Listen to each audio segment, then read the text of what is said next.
शुक्र ग्रह भोग विलासिता के साथ धन, वैभव, ऐश्वर्य को दिखाता है। गुरु कृपा से मैंने अपने अनुभव में पाया कि शुक्र यदि अपनी नीच राशि में हो या उच्च राशि में हो, दोनों ही स्थितियों में भोग या काम वासना देने की प्रबल क्षमता रखता है। इसलिए कुंडली का जब आप विश्लेषण करें तो आपको यह विश्लेषण बड़ी सावधानी से करना चाहिए। शुक्र पीड़ित होने पर या कमजोर होने पर, अस्त होने पर, पाप ग्रहों के साथ होने पर किस प्रकार दूषित परिणाम देता है, उनको हम किस प्रकार दूर करें आदि सभी उपायों को हम जानेंगे। इस वीडियो के अंत तक आप बने रहें। नमस्कार दोस्तों, मैं हूं ज्योतिष आचार्य कमला। हम जान रहे हैं इस वीडियो में शुक्र ग्रह के बारे में। शुक्र ग्रह हमारे यौवन को दिखाता है, हमारे वैवाहिक जीवन के सुख को दिखाता है। समस्त प्रकार की जो धन संपदा होती है, चाहे गोल्ड हो, चांदी हो, मोती हो, माणिक्य हो, किसी प्रकार की जो संपत्ता है वह सारी संपत्ति शुक्र के अधिकार में आती है। शुक्र ग्रह आपके यौवन का कारक भी है। आप कितने यंग अनुभव कर रहे हैं आदि चीजों को भी शुक्र दिखाता है। शुक्र एक्स्ट्रा मैरिटल अफेयर्स को भी दिखाता है। यह पति पत्नी के रिश्ते को दिखाता है कि उनका रिश्ता किस प्रकार का चल रहा है या चलेगा। आपका जो विवाह के पश्चात जीवन किस प्रकार का होगा, बहुत कुछ यह भी शुक्र दिखा देता है। शुक्र लविंग नेचर देता है, केयरिंग नेचर देता है, एक बहुत अच्छा मैनेजमेंट देता है। शुक्र घरेलू काम में आपको दक्ष बनाता है। यह क्रिएटिविटी का कारक ग्रह भी है, इसलिए आप में कई प्रकार की कलाएं आ सकती है या कई प्रकार की कलाओं को जानने वाले आप हो सकते हैं। ये कलाएं मूर्ति कला, पेंटिंग, गायन, नृत्य, संवाद, राइटिंग स्किल किसी भी प्रकार की हो सकती है। यह डिपेंड करता है कि आपका शुक्र किस स्थिति में आपकी कुंडली में है। यदि हम रिश्तों की बात करें तो शुक्र ग्रह आपकी पत्नी का मुख्य कारक ग्रह है। यह सभी महिलाओं को भी दिखाता है। शुक्र ग्रह की जो प्रकृति है वो ब्राह्मण प्रकृति है, इसलिए यह काफी सौम्य और डिसिप्लिन्ड ग्रह है। यह आपको अनुशासन में रखना सिखाता है। परंतु वहीं यदि शुक्र किसी प्रकार से पीड़ा में है तो यह आपकी कामुक स्थिति को भी दिखाता है। आपके मस्तिष्क में लगातार काम वासनाओं से रिलेटेड विचारों की श्रृंखला चलती रहेगी। शुक्र काम वासनाओं के साथ आपके एस्ट्रोजन, प्रोजेस्टेरॉन और एस्ट्रोस्टेन हार्मोन्स को भी इंगित करता है। इससे रिलेटेड जो संतान होने में या मासिक चक्र में महिलाओं को और पुरुषों में भी यह अंडकोशों को या अंडाणुओं को और शुक्राणुओं को रिप्रेजेंट करता है। महिला और पुरुष दोनों की कुंडलियों में ये तीनों हार्मोन्स किसी न किसी प्रकार से शुक्र के अधिकार में होने की वजह से इससे रिलेटेड दोषों को यह देते हैं। शुक्र के उपाय करने से पहले हमें शुक्र का यह जानना बहुत ज्यादा जरूरी है कि शुक्र आपकी कुंडली में किस स्थिति में है। जनरली शुक्र पीड़ित होता है राहु के साथ, मंगल के साथ, शनि के साथ। शनि के नवांश, दृष्कोण, त्रिशांश में भी यदि मंगल शनि के त्रिशांश में भी शुक्र चला जाता है तो यह काम वासनाओं की प्रबल क्षमता देता है। हमें सिर्फ शुक्र को अकेले को नहीं देखना है, पूरी कुंडली में चंद्रमा से भी शुक्र की स्थिति को जानना चाहिए। चंद्रमा मन मस्तिष्क का कारक ग्रह है। चंद्रमा से भी शुक्र का 7वें हाउस में, द्वादश भाव में स्थित होना भी दिक्कतें दे सकता है। लग्न से शुक्र अच्छी स्थिति में या पीड़ा में है, किस प्रकार स्थित है, ये हमें कुंडली देख करके ही पता चलता है।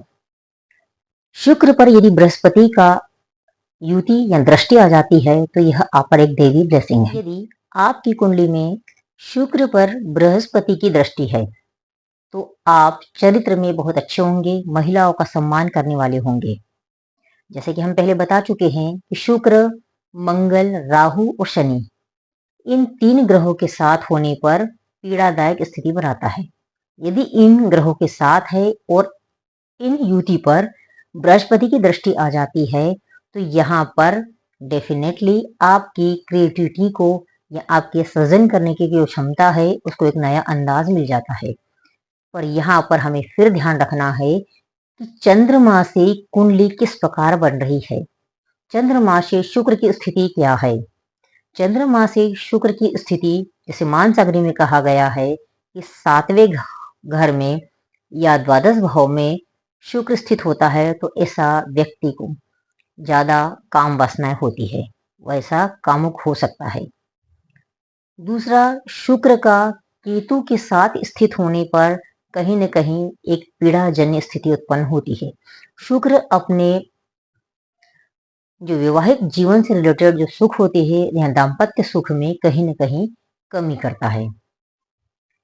तो हमें पूरी कुंडली देख करके पता करना है कि शुक्र किस स्थिति में आपकी कुंडली में है। शुक्र के उपाय आप किस प्रकार करें? सबसे पहले तो आपके अंदर किस प्रकार के शुक्र के नेगेटिव रिजल्ट आ रहे हैं। मान लीजिए आप धन संपदा से रिलेटेड परेशानी आ रही है तो ऐसी स्थिति में आपको मां लक्ष्मी की आराधना करना है। शुक्रवार के दिन आपको वैभव लक्ष्मी व्रत कर पूर्ण श्रद्धा से करना है। वैभव लक्ष्मी करने से मैंने अपने अनुभव में पाया है तथा कई व्यक्तियों को मैंने सलाह भी दी है तो उन सभी की स्थिति में काफी सुधार हुआ है। तो इसलिए शुक्रवार के दिन आप वैभव लक्ष्मी व्रत अवश्य करें। इसको करने से धन संपदा में वृद्धि होती है, माँ लक्ष्मी का आशीर्वाद प्राप्त होता है। कनक धारा स्त्रोत का भी आप पाठ कर सकते हैं। अष्ट लक्ष्मी स्त्रोत का पाठ आपको नित्य करना चाहिए। ये समस्त उपाय है धन संपदा से रिलेटेड। यदि शुक्र आपको वैवाहिक जीवन में परेशानियां दे रहा है या फिर आपके अंदर काम वासनाएं प्रबल हो रही है, आप उसे नियंत्रण नहीं कर पा रहे हैं, पर कहीं न कहीं आपको आभास हो रहा है कि मैं गलत डायरेक्शन में जा रहा हूं, आप संभलना चाहते हैं, ऐसी स्थिति में आपको माँ दुर्गा का दुर्गा सप्तशती का पाठ करना चाहिए। इस पर माँ अम्बे की जबरदस्त कृपा आप पर होती है। आपको एक तरफ तो आपकी जो वैवाहिक सुख में जो कमी हो रही है वह कहीं न कहीं ठीक होती है और जो आप काम वासनाओं से रिलेटेड या पीड़ित है वो प्रॉब्लम भी आपकी शांत होती है। दूसरा उपाय है कि राधा रानी की आराधना करना। वैवाहिक सुख में जब भी कमी होती है, पति पत्नी के बीच झगड़े होते हैं, पति पत्नी के मध्य कहीं न कहीं मन मुटाव बना रहता है, ऐसी स्थिति में माँ राधे या राधा कृष्ण की युगल जोड़ की आराधना आपको करनी चाहिए। इससे आपको बहुत ज्यादा अपने जो आपसी प्रेम जो है वो बढ़ेगा, सौहार्द बढ़ेगा तथा जो आपके अंदर काम वासनाओं से रिलेटेड जो दोष बने हुए हैं उनसे आपका उन विकारों की शांति होगी। माँ राधा साक्षात माया है और माया स्वरूप जो भी चीजें हैं जितनी भी निर्मित होती है जो छद्म है उन माया को फंसाने का कार्य माया का होता है, प्रकृति का होता है। उस प्रकृति से निजात दिलाने का एक माध्यम है राधा रानी। इसलिए राधा रानी की आराधना करके ही आप श्री कृष्ण को पाया जा सकता है, ऐसे शास्त्र कहते हैं। तो जब भी आप यदि ऐसे अनंत श्रृंखला काम वासना की आपके अंदर उत्पन्न होती है, आप उसे कंट्रोल नहीं कर पा रहे हैं, तो ऐसे व्यक्ति को डेफिनेटली राधा रानी की आराधना करने से तुरंत फायदा मिलता है। माँ राधा रानी की शरण में चले जाइए और उनसे प्रार्थना करिए कि मुझे इन चीजों से मुक्ति मिले। तो यह एक उपाय अब राधा रानी का है। और आप यदि अत्यधिक पीड़ा में हैं, बहुत ज्यादा परेशान है, तो दुर्गा सप्तशती का पाठ करने से भी शुक्र से रिलेटेड जो दोष हैं, जैसे आपको संतति नहीं हो रही है, गायनिक प्रॉब्लम हो रही है, तो इन सब चीजों से भी दुर्गा सप्तशती के पाठ से आपको फायदा मिलता है। तो दोस्तों ये तो है वैदिक उपाय कि इनको करने से आपको इस प्रकार के रिजल्ट मिलेंगे या इनमें कहीं ना कहीं आपको धीरे धीरे फायदा होता चला जाएगा। अब हम देखते हैं कि शुक्र ग्रह पीड़ित होता है तो बहुत सारी आपकी आदतें होती हैं, उनमें बहुत ज्यादा विकार होते हैं। जैसे महिलाएं जनरली अपने बाल नहीं बनाती है, ब्रश नहीं करती हैं सुबह उठ करके, मुंह नहीं धोती है, किसी प्रकार से अनर्गल बातें ज्यादा करना, मुंह फट होकर के बातें करना, ये सारी ऐसी चीजें जो दिखती है महिलाओं के अंदर, तो उनका डेफिनेटली शुक्र खराब होता जा रहा है। तो अपनी हैबिट्स को ठीक करना है। फटे पुराने जले हुए कपड़े अभी नहीं पहनना है।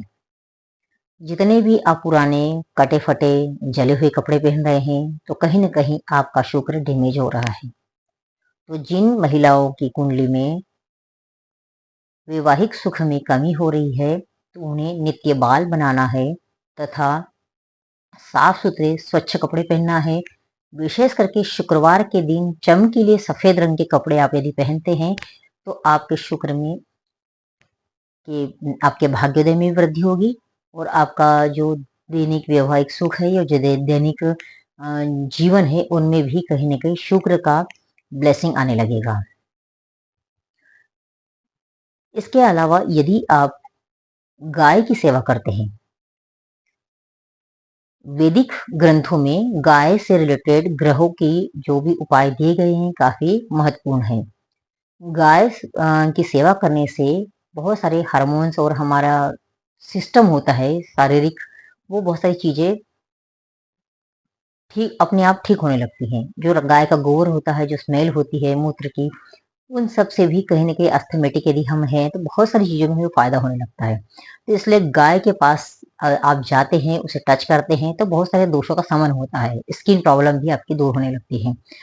तो यदि आप गाय को ज्वार, विशेष करके सफेद कलर की ज्वार खिलाते हैं शुक्रवार के दिन तो आपका शुक्र मजबूत होता है। अब जो छोटे छोटे उपाय है दैनिक जीवन में आप उसको कर सकते हैं, हम वो बताएंगे कि आप शुक्र यंत्र बना करके या किसी से बनवा करके योग्य पंडित से बनवा कर उसे धारण कर सकते हैं। एक जड़ होती है सरपंखा, सरपंखा की जड़ पौधा होता है, उसकी जड़ को सुखा करके उसका ताबीज बना करके गले में डाल सकते हैं। सरपंखा की जो जड़ होती है उसका काढ़ा बनाने से भी बहुत सारी चीजों में आराम मिलता है। तो शुक्र से रिलेटेड यदि दोष हैं तो उसका किसी आयुर्वेदाचार्य से आप सलाह लेकर के इसे ग्रहण भी कर सकते हैं। इससे भी किडनी से रिलेटेड दोषों का शमन होता है और शुक्र किडनी का कारक ग्रह है। तो इस प्रकार आप इस जड़ का भी उपयोग कर सकते हैं खाने में सेवन करने के लिए। शुक्र ग्रह मुख्य रूप से हीरे का कारक माना गया है। तो यहाँ हीरा अत्यधिक महंगा होने की वजह से हर कोई अफोर्ड नहीं करता है, इसलिए आप चांदी धारण कर सकते हैं। चांदी आपको बिल्कुल धारण करना चाहिए। यदि आप डायमंड धारण करना भी चाहते हैं तो कम से कम 1 कैरेट से ऊपर ही होना चाहिए, उससे छोटा लेने पर इसका कोई इम्पैक्ट नहीं आता है। और जो डायमंड होता है वो चांदी में या प्लेटिनम में बना करके आपको पहनना है। कोई वैदिक मंत्र यदि आप करना चाहते हैं तो शुक्र से रिलेटेड वैदिक मंत्रों का जाप भी कर सकते हैं।